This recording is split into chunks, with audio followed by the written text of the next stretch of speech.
of the keyboard department at Gettysburg College. She also teaches at the Interlochen Arts Academy in the summer.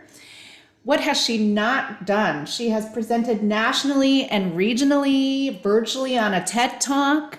She maintains a piano diary called Play It Again Swig, and she has piano improv podcasts that can be found on Stitcher and iTunes. She's a recording artist. She has been featured on radio broadcasts. She has appeared in composer forums at major conservatories and music schools all around the nation. And most importantly, she's a wonderful friend and a wonderful colleague, and she came to my own piano studio, zoomed in and taught them, and it was absolutely delightful. And we are so glad, Joselyn, and I'm so honored that you're here to join us today to talk about performing joyfully. So without further ado, this is Dr. Joselyn Swigger. Well, thank you so much for that incredible introduction. I'm so honored that I get to come and work with you and with your students and with these students. This is great. So I want to make sure that everybody has something to write with and on. And if that needs to be just that you open up a document in your laptop, that's completely fine. But I will be asking people to write for a couple of minutes as we do this. So just be ready for that. And I think that I'm going to ask people to put into the chat, and you don't have to just put one thing, but I would like to start by talking about some of the physical symptoms that come up when we have nerves. So what are your physical symptoms? And I'm going to ask you to just put those into the chat if you could. And I'll say, I'm just going to start typing, and please, yes, fluttering heartbeat, absolutely. I'm going to say sweaty hands. By the way, chalk dust is useful for that. How about, yes, flushed face. How about dry mouth? How about cold hands and feet? How about, yes, clammy hands. Absolutely. Feeling dread certainly can happen. But what's the physical manifestation of feeling dread? What does it mean physically when you feel dread? Where do you feel it? Do you feel it in your stomach? Do you feel it in your head? Does anybody, tension in legs? Great. Did anybody say anything about maybe a faster heartbeat? What happens to your breathing when you get nervous? How about breathing? Oh, ragged, great. Maybe breathing also can get very shallow, right? Shortness of breath. How about breathing? So instead of breathing down into your belly, you kind of breathe down to here, right? How about faster breathing? Is definitely a thing that happens, right? Okay, so we have clammy hands and feet. We have breathing shallow, or we should also mention breathing not at all is totally a thing that happens, right? Like that is a thing. Sometimes people feel nausea. I'm fortunate that I don't happen to feel that one. Definitely a lot of times people say they really have to go to the bathroom. I call that gotta pee, right? Like that is a thing. Sometimes people find that they need to pace back and forth a lot behind stage or backstage, you know what I mean? And then sometimes people feel really frozen. I wonder if maybe the feeling of dread goes along with that, right? So sometimes you sort of freeze and you feel tension in your body, right? I also have one that I haven't heard too many other people say. Oh, can't remember first chord, and worried and preoccupied with the right things, right? So you end up being hyper aware of some things and totally losing your focus about other things, right? Oops, let me actually write this in. Hyper aware, right? So maybe suddenly you notice there's a really annoying air conditioning sound in this space, and you didn't notice it in the dress rehearsal, didn't bother you at all, but suddenly there's a hum. Or you're completely focused on thinking about what do they think about me, and you kind of lose contact with the world completely, right? I'm going to call that's not quite a physical symptom, but I'm going to call that losing awareness. Yes, absolutely, your peripheral vision gets heightened, right? There's a light up there. Didn't bother you an hour ago. It feels terrible, right? Did we say we talked about tension in your body? That's really important one. Oh yeah, can't tell if the bench is going up or down. Actually, for that one, I like to put, this is a tangent, but it's a good one. I like to make sure that one hand is touching both the part that moves and the part that stays still. And then I turn it, and then I feel if my hand is getting closer together or farther apart, because I can't remember clockwise, counterclockwise. No, like, but just that way I can sort of tell. Great point. So then I have a weird one that I've had very few people say they also get it, but I've had it happen in enough good performances that I don't freak out when it happens to me, which is that my nose runs. And I have actually learned that it's just a good idea to bring a handkerchief and just have it there, because it might be that between the first and the second movement, I need to very delicately like do a little dab, right? Just a thing that happens to me, maybe not for everybody. And then there were many more, but I would say that the general physical symptoms often are your heartbeat goes fast, you freeze, or you feel like you have to really move. Your breathing gets shallow, which kind of goes with freezing, right?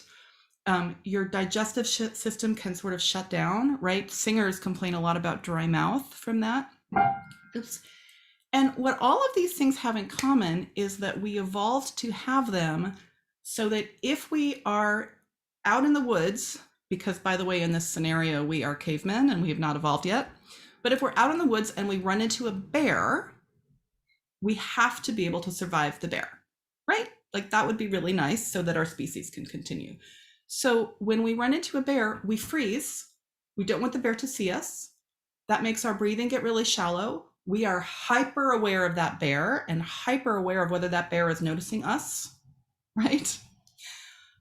Sometimes our digestive system can, let's say, void. That's the gotta pee syndrome, because you're putting all of your attention on your awareness. Sometimes our heart beats very fast because we might have to run, and also pumps blood less out to our extremities, because if the bear bites off our arm and our heart is pumping all the normal amount of blood into our hands, we're going to lose a lot of blood and die. But if we're not pumping so much blood and the bear bites off the arm, then maybe we can still survive because we have blood on our torso, right? So this leads to the cold hands and the cold feet. So this is all sort of horrifying, but the good news, and I will tell you that I know of no exceptions to this, except now I can't make it happen. The good news is that there is no bear on stage. There's just no bear. There is no bear on stage. It feels like there's a bear, there is no bear. And actually, a couple of years ago, I was teaching a version of this class at Interlochen Arts Camp, and I gave the whole speech about how there is no bear. And then a couple of days later, they actually put the whole camp on lockdown because there was a bear.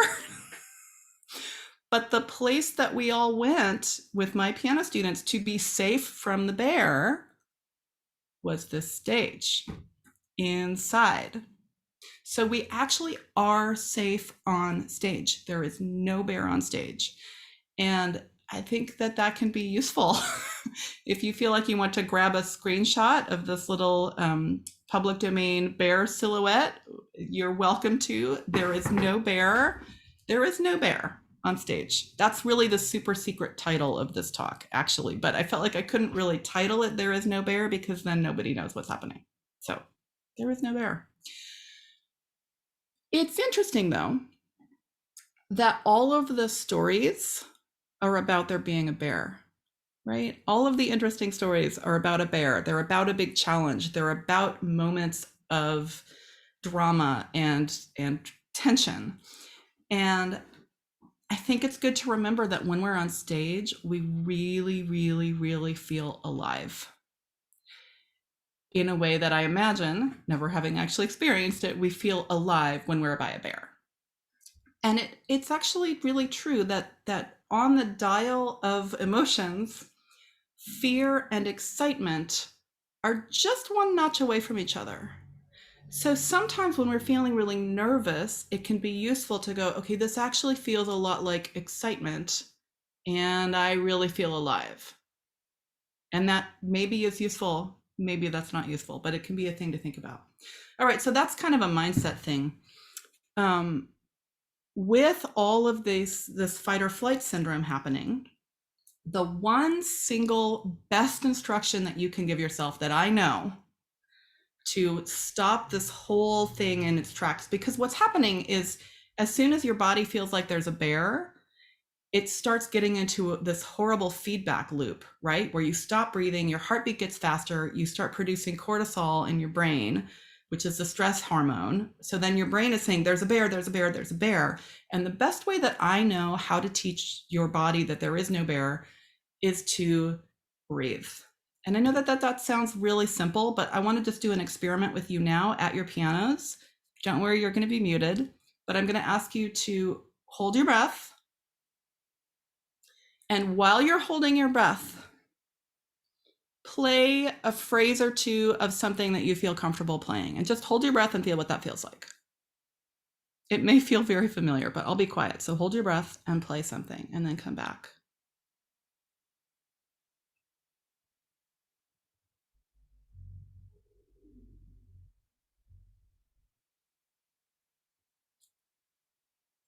And I'll ask you to stop and please breathe. So breathe. And now as you're breathing and really intentionally breathing, I want you to play what you just played and notice how that's different. Go ahead. Don't worry, you're muted. So play what you just played while you're breathing. I'll be quiet.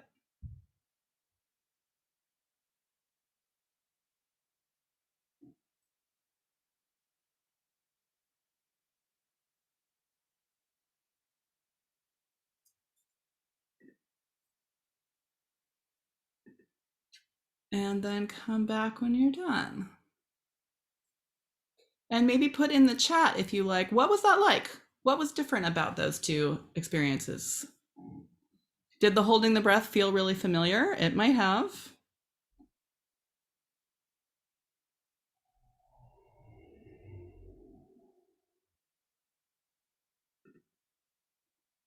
Oh, holding the breath forced you to not take time. You felt panicked even though there was nothing happen, and you would have to keep going, and no phrasing. Right. So if you find yourself performing and you feel like, oh my gosh, there's a bear, it did feel a little bit normal to not breathe. I noticed that too. That is something that I am absolutely working on. Yes. I so appreciate your vulnerability and honesty to say that. Thank you. It does feel normal to not breathe. We really get used to it. So I find that in the heat of the moment on stage, if you have a moment of panic, the absolute best thing that you can do is tell yourself to breathe.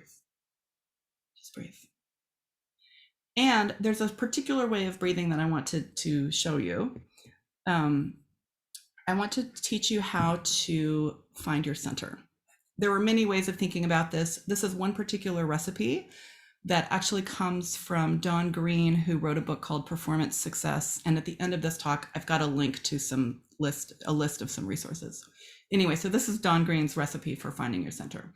And you are welcome to turn off your video if you like while we do this. It's going to look a little silly. But what I want you to do is imagine that you have a hula hoop. I guess I should have had a picture, but one of the big circles that people sort of go around and around and around like this. Now, if you're me and you do the hula hoop, it immediately drops to the floor. I am terrible at an actual hula hoop. But I want you to actually truly stand up and imagine as hard as you can that you have a hula hoop that's about the size of your piano keyboard, maybe. And moving your legs around, do the hula hoop. You can close your eyes if you like. That makes it a little easier. And as you're doing your hula hoop, and in this scenario, you are great at the hula hoop. It's working perfectly for you, by the way. Make the circle smaller and smaller so that you approach stillness. But so you're actually moving around instead of a really big one. It's just a smaller motion until it becomes hardly moving at all. And then you can actually shrink your imaginary hula hoop from the outside of your body so that it can come all the way inside your body until it becomes maybe about the size of the tip of your thumb. And once you have it to be about the size of the tip of your thumb, you can decide if you want it to keep kind of spinning, giving you energy, or if you want it to be just a still point. And then drop that little point down about a fist below your belly button. And that is your center. So once you have that, go ahead and come back, and I'll be quiet and let you find that. So you don't always have to do the whole imaginary hula hoop thing, but if you do practice finding your center, it becomes easier and easier to where you can just connect with it. And so I have found breathing into my center to be an enormously helpful thing in many different circumstances, some having nothing to do with the piano, right? Like if I'm having a conversation with somebody and there's a conflict, boy, is it helpful to breathe into my center. That is a really, really nice tool for me. So that's something that many students of mine have found enormously helpful and is a really good thing to do sometimes, like as the stage door opens, you can breathe into your center and then walk on stage to take your bow. So that's one particular tool. I know we said this talk was going to have tools. Finding your center and breathing into your center is absolutely a tool. So then the next thing I wanted to shift a little bit and talk about giving ourselves instructions, and particularly how we talk to ourselves. So this is where you need something to write with or to type on. Either way is fine. But I'd like you to take a couple of minutes, and I want you to actually let me know with maybe a thumbs up or a wave or something when you're ready to start. And then I'm going to ask you, okay, I see a couple ready and still waiting for a couple more. Okay, great. We're going to do this. So if you're watching later, you can pause till you have your pen and paper or you're typing. So I want you to take a couple of minutes and don't stop writing until I give you permission to stop writing. If you don't know what to write, just write, I don't know what to write. But write about, and obviously, maybe not obviously, please write in whatever language is most comfortable for you.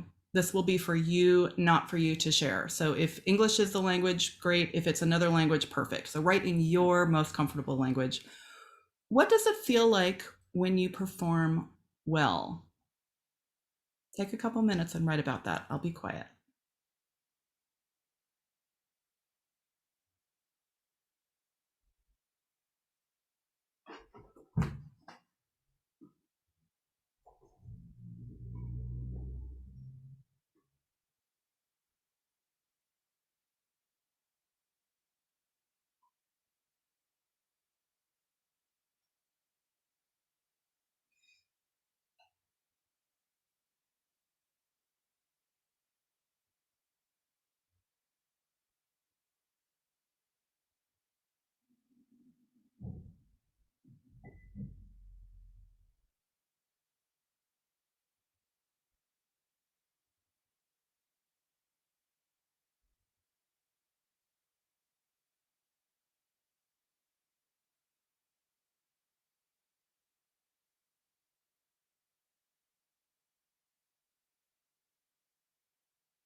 And finish that up.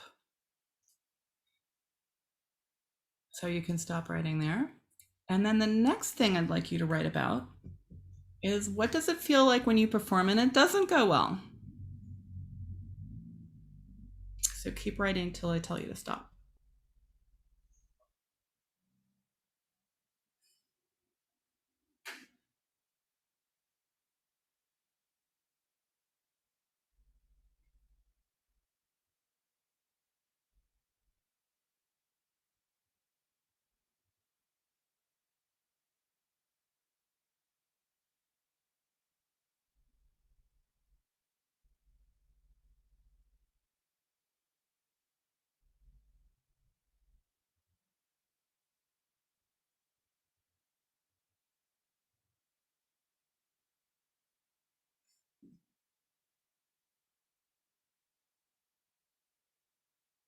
And you can stop. And I'm curious about whether one of those was easier than the other. You can put it in the chat.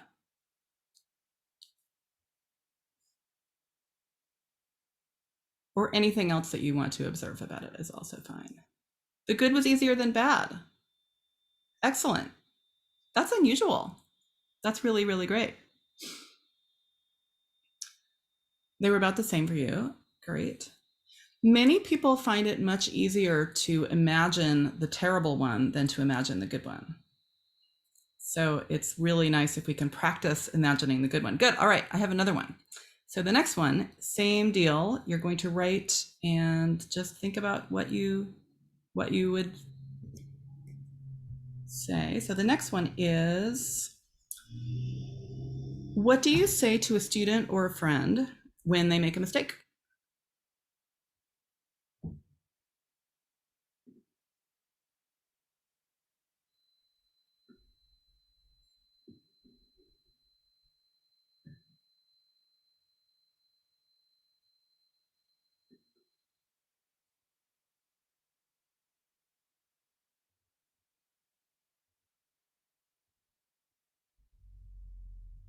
And you can finish that one up.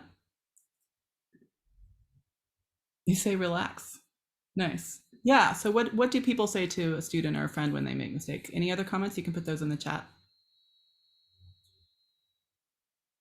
Does anybody say to let it go so you can move on? Gorgeous.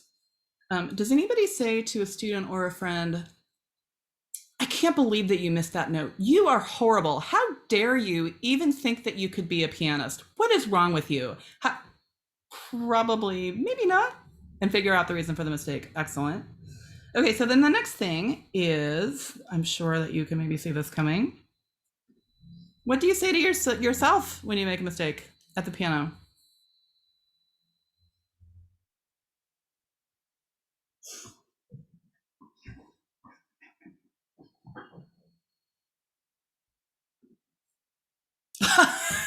We have you are a garbage human, right? Right? You would never tell your student that. I hope if you would tell your student that, you should not, in my opinion, you should not be teaching.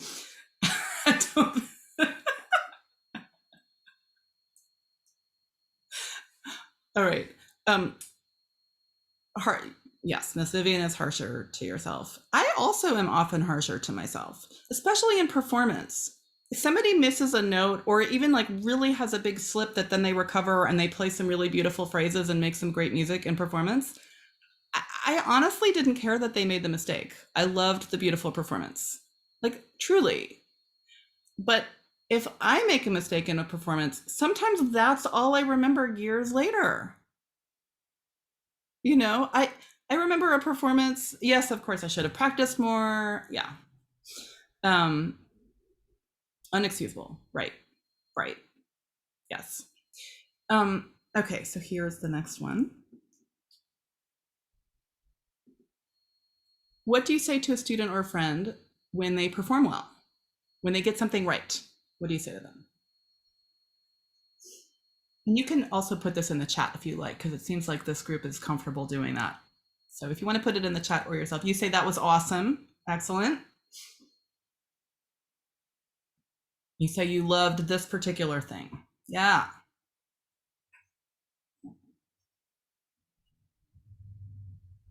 Do you say, well, it was okay, but you really could have done a better job at this thing? That they're a fantastic artist and you loved it. Excellent. Okay, you totally know where this is going, but let's just do it to make the point. I think it's worth it. So the next question is, what do you say to yourself when you perform well? Yes, we have a comment that this is such a loving group. Oh, you could hear their soul. That's beautiful. Yeah, when you perform to yourself, you say,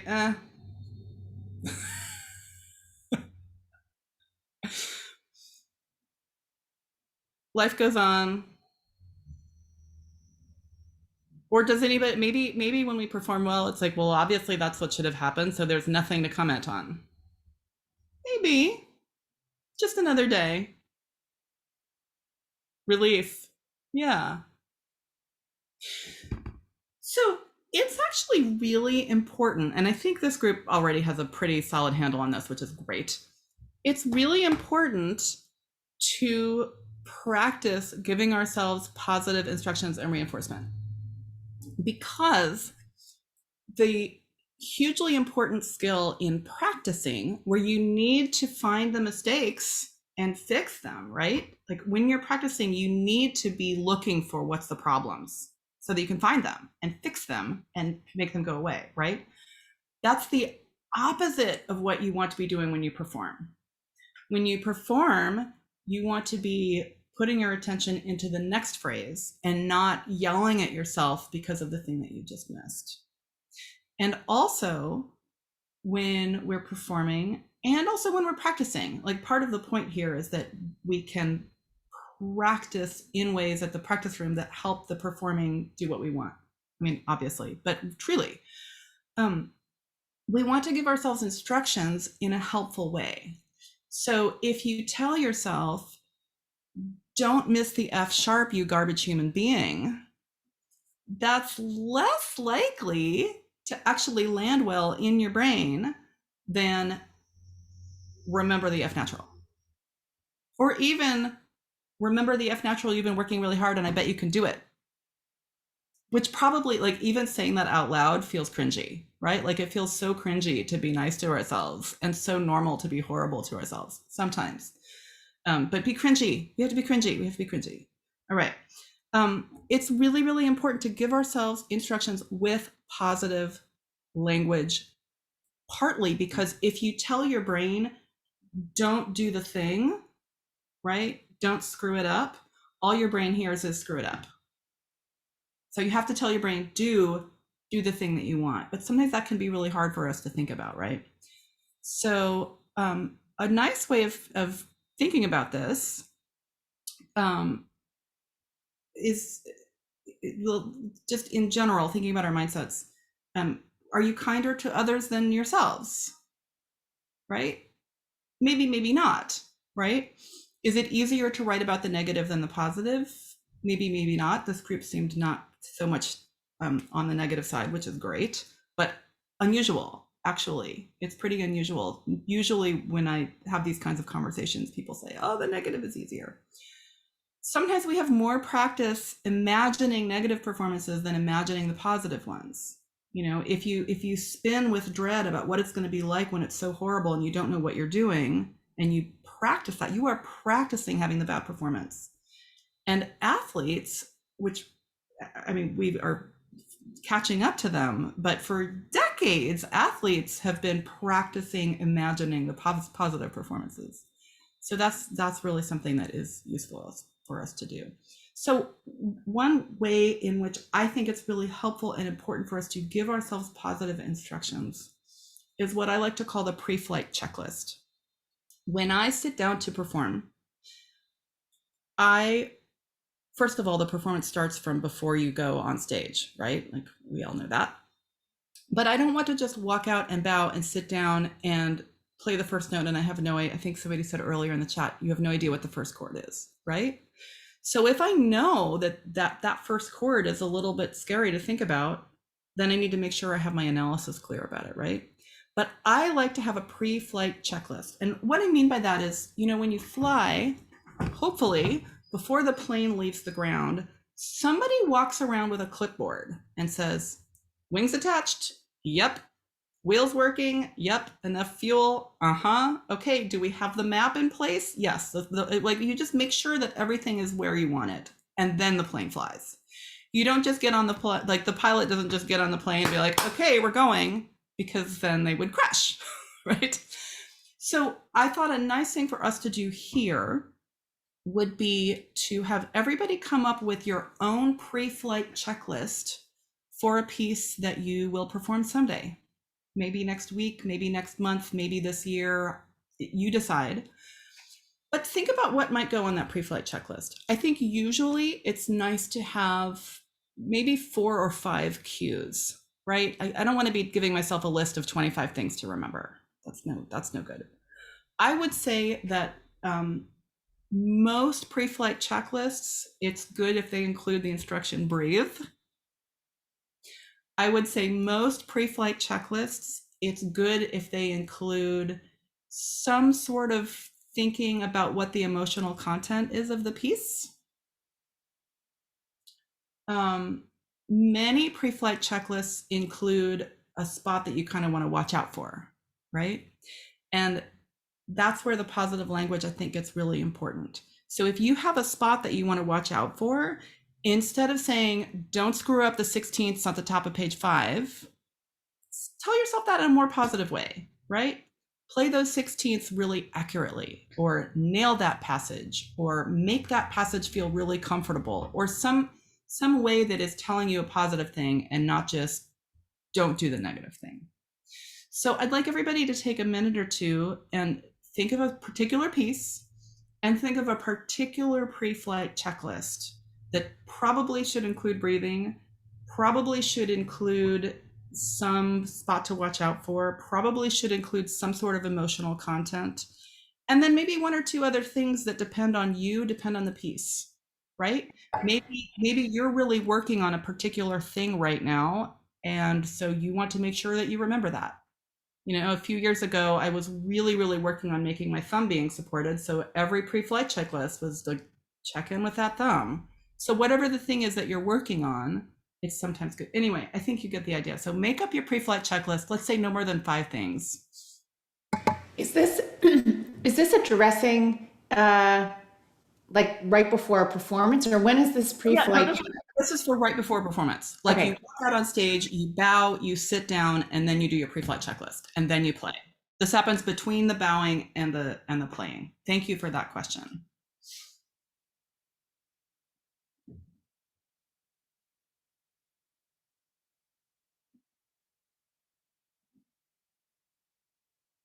And I'll be quiet and let you think about that for a little bit.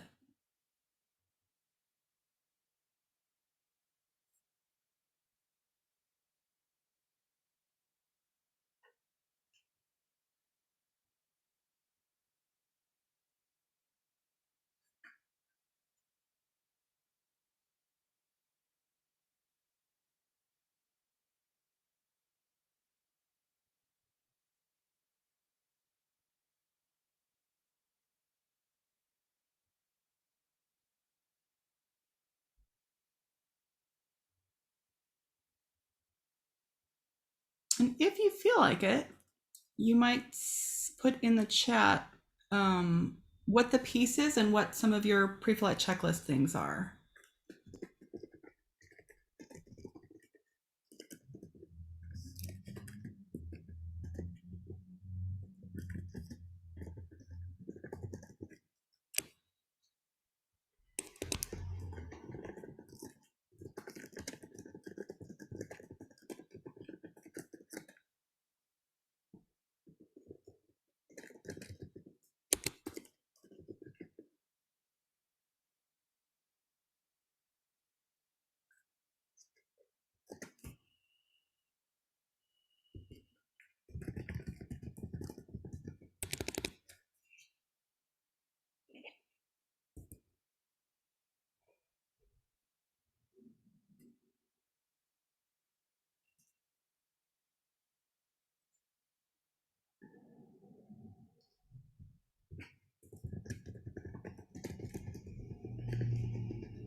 Great. So for the Beethoven Cello Sonata number 5, which is so beautiful, by the way, we have number 1, make sure I'm comfortable with my seat.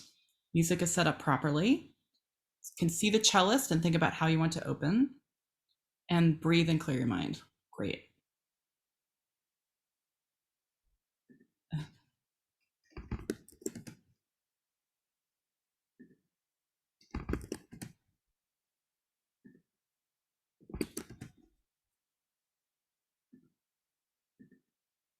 And let's see. And then we have Troubled Waters by Margaret Bonds, also gorgeous. So 1, we have breathe. 2, not too fast. Okay, how can you say that in a positive way? Could you say, take your time? or allow the phrasing to breathe, or something like that, right? Nail the jumps. Yeah. On this piece, I also have to like imagine that I have a drum set or something keeping Great. time for me. I love that. But I'm just calling you out on the not too fast, because your brain will hear too fast. So I love the internal drum set. I think that's great. Hear the bigger phrase through the jumps, groove. Okay, don't use the pedal too much. How can you say that more how can you say that in a more positive way? Could you say light pedal or clear pedal or clean pedal? Yeah, absolutely. And so then I'll give you mine for the Mozart Concerto 467. Breathe, always big. Bench height and distance. Enjoy the sound of the orchestra. Sing the melodies, and then imagining the tempo, which is kind of what you were saying. So I guess the pre-flight checklist doesn't have to only be words. So that can be, those are some examples of pre-flight checklists. And I don't know if anybody else wants to add one in. It's fine if you don't, but I thought it might be nice to actually practice the pre-flight checklist and then starting the piece. So if you're willing to play, everybody's gonna be muted, so don't worry about that. But I want you to walk away from your piano, and then I want you to walk to the piano, take a bow, sit down, mentally go through your pre-flight checklist, then start it, and then come back. Yeah.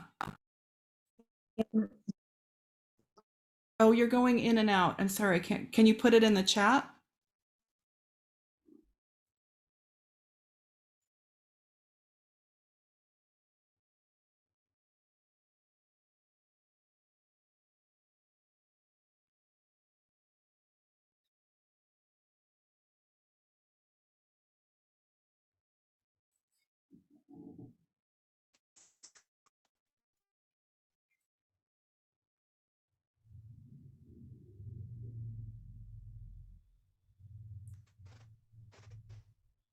So Katya, you've frozen. I don't know if you're typing into the chat or not, but if you are, I'll try and address that in a little bit.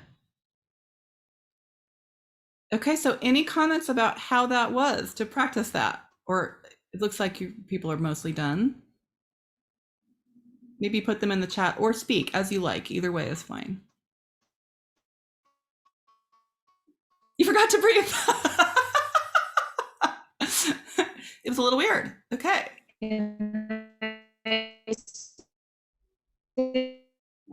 Yeah.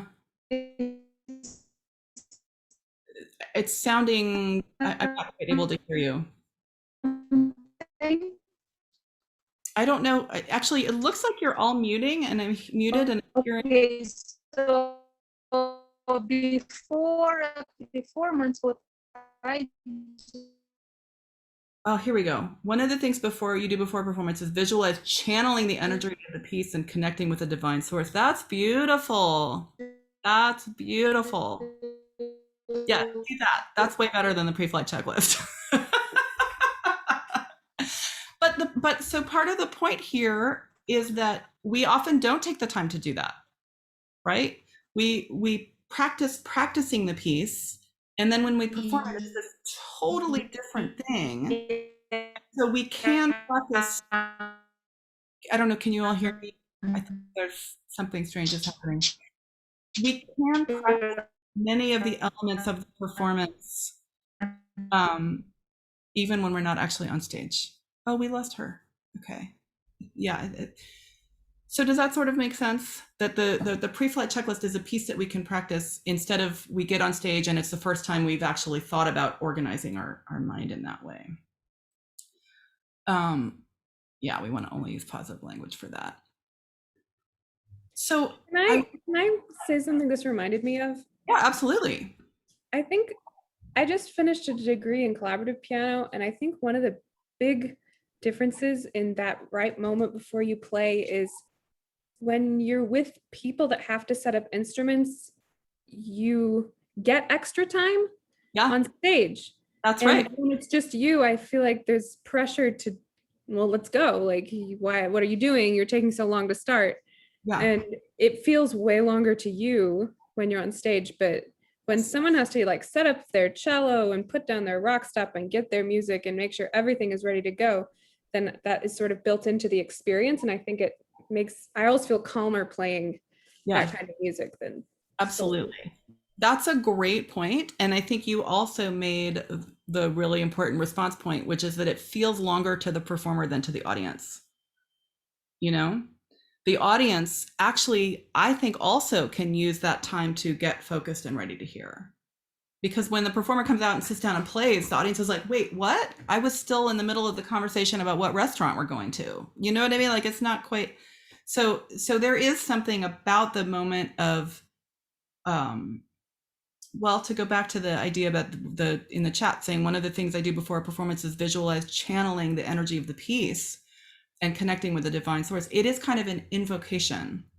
And I find that it's never time wasted because it's a moment of you really being focused. And that's really compelling for an audience to watch, I think.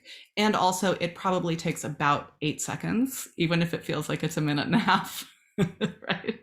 But that's a great point about it being built in when you're playing with somebody else. Yeah, absolutely. Especially those poor cellists when they have to like build their whole structure on. Yeah, absolutely, absolutely. So I wanted to finish with just a couple of mindset things. One is there is no bear. Sometimes that's useful to remember on stage. One is the idea that fear is just a notch away on the dial from excitement, and that's when we're really alive.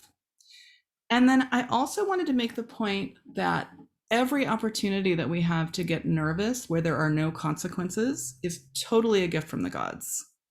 And it's really useful to just kind of cultivate an attitude of looking for those moments. Like, we don't have that many moments to practice performing compared to the hours that we spend practicing, right? I don't know very many performing musicians, including ones with super high profile careers, who spend more time performing than practicing. You know, maybe the Broadway stars who do the same show 8 times a week, but maybe, but it's just a different thing, right? So if we can find opportunities to practice being nervous, practice performing, maybe nothing to do with music, it's so useful, it's so helpful, and it's another chance for us to learn what our body does, what it feels like, so that then you can feel like, I'm really nervous, and this is what I feel like when I'm really nervous and I play really well, instead of I'm really nervous and I'm freaking out. So that's something that I really like to encourage people to look for. And I actually really like to ask people, and I'm going to ask this of you. I'm seriously, truly giving you an assignment. Those of you watching at home also, I am truly giving you this assignment.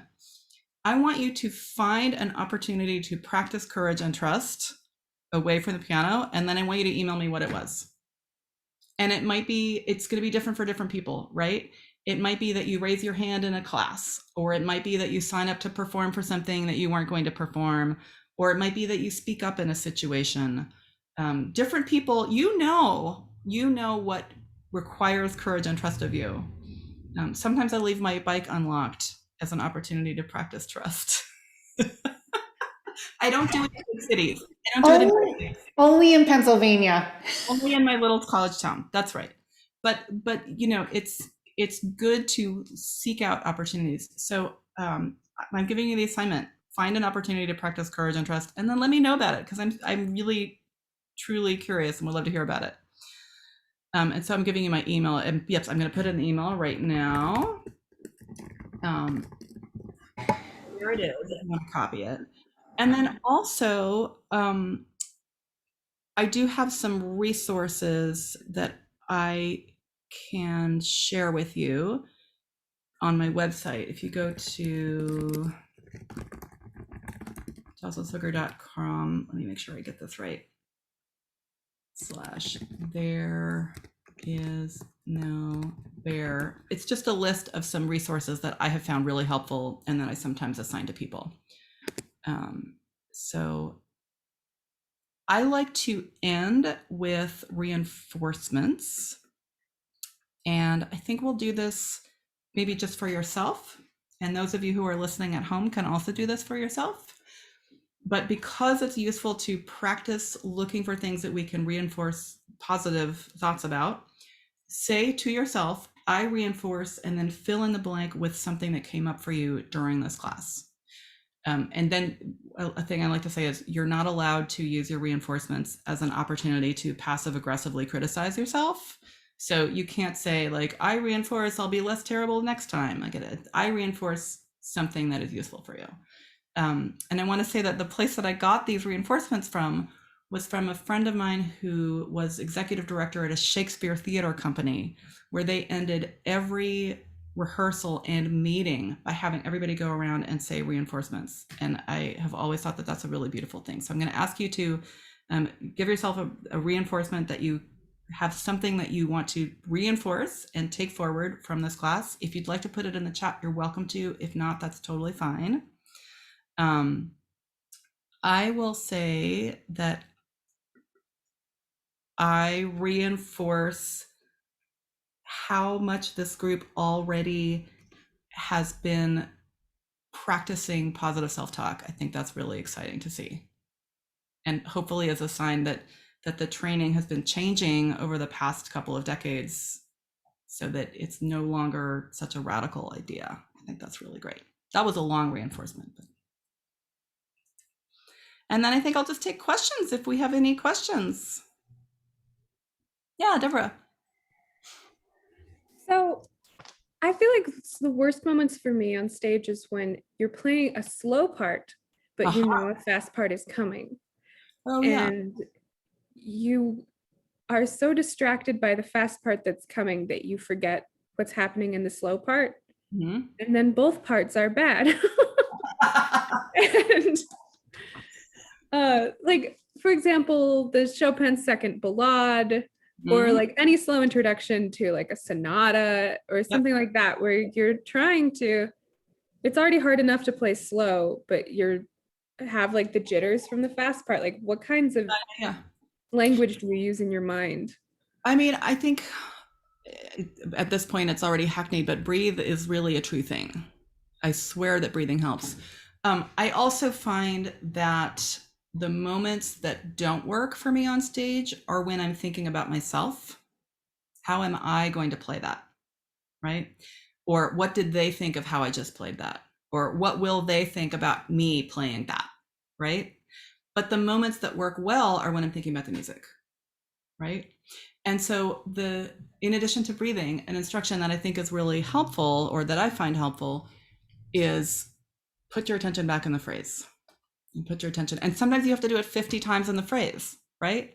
But if you can make yourself listen to the music that you're actually playing, that's also going to have a better chance of giving the audience the experience that they really want.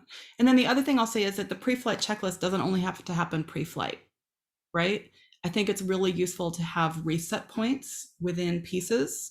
So if you're playing the slow part, and you know that you're playing the slow part, but you also know that you have that fermata whole note. And when you get to that fermata point whole note, you can remind yourself of a few things and then really start the new place.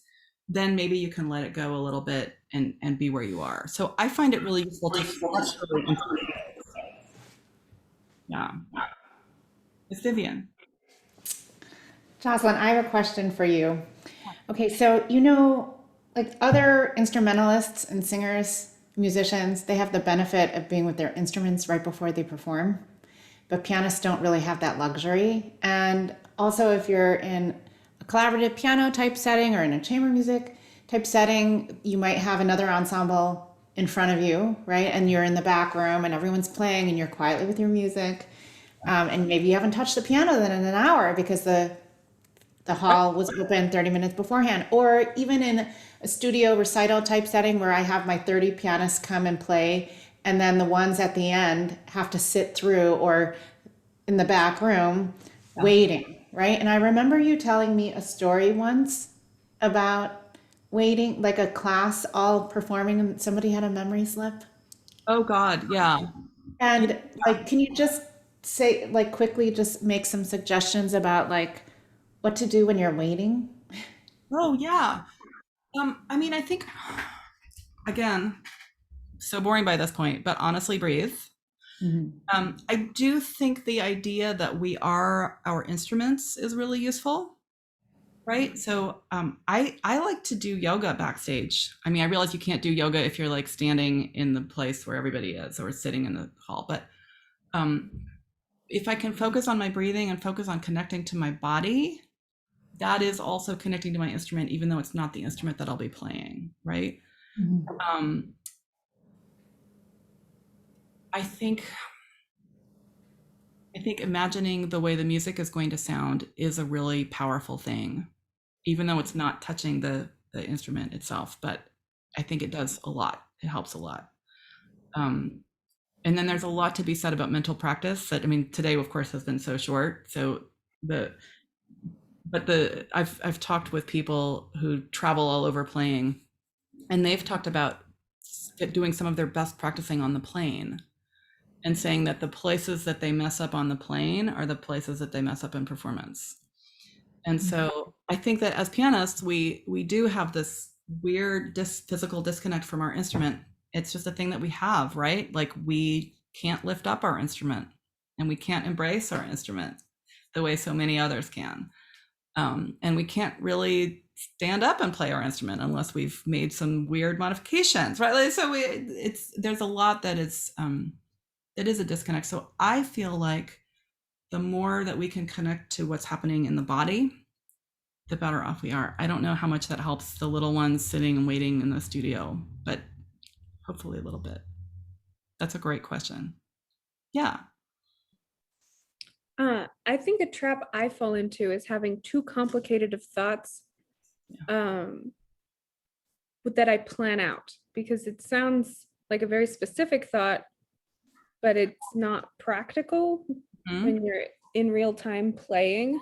And I was wondering, what are some of your favorite 1 or 2 word thoughts that you find very effective that you use? I would say breathe, obviously, and listen is a really big one. If I can really listen, I really do think of it as putting my attention back into the next phrase, but that's not what I actually tell myself, right? Like that's way too long.